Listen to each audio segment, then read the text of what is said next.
Merci, monsieur le maire. Bon, nous souscrivons tout à fait au mot près, à la virgule près, aux propos que vous avez tenus à l'égard de celles et ceux qui se sont mobilisés au péril de leur vie pour sauver d'autres vies et pour sauver des biens matériels, ne faisant aucune distinction entre les deux, accomplissant un acte, le mot n'est pas trop fort, vous l'avez utilisé, un acte d'héroïsme. Et pour s'en convaincre, s'il fallait encore s'en convaincre, au-delà des images que nous avons pu visionner sur les réseaux sociaux, il suffisait de se rendre sur les lieux, comme je l'ai fait hier matin, comme nous sommes nombreux à l'avoir fait. Hein. Je me suis rendu hier à l'Estac, au Marinier, et c'est absolument effarant. Le travail, le combat au corps à corps a été titanesque. Titanesque pour sauver les habitations, dont on voit qu'elles ont été encerclées par les flammes.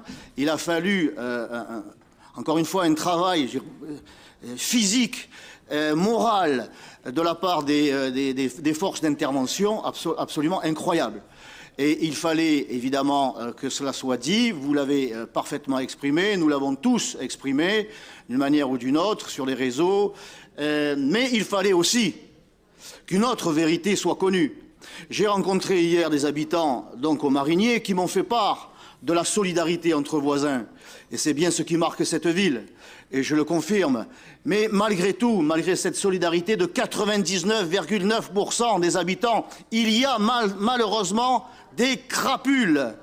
Il y a malheureusement des crapules, et ces crapules, ces pillages, alors je sais qu'il y a une inversion, il y a un renversement des responsabilités. Celui qui est nauséabond, ce n'est pas le pilleur. Ce qui est nauséabond, ce n'est pas le pillage, c'est celui qui dénonce le pillage.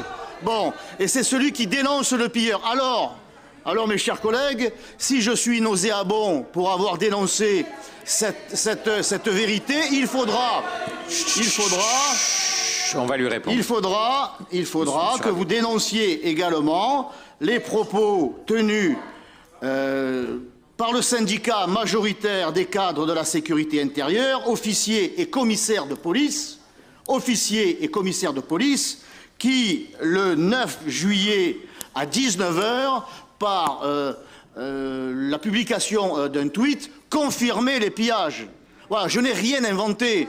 Je n'ai pas eu la possibilité, évidemment, de me rendre sur place à ce moment-là pour constater le pillage. Mais je rapporte et je diffuse, c'est mon droit et mon devoir de rappeler, malgré cet élan de solidarité et de courage incroyable, qu'il y a malheureusement des salauds dans cette ville.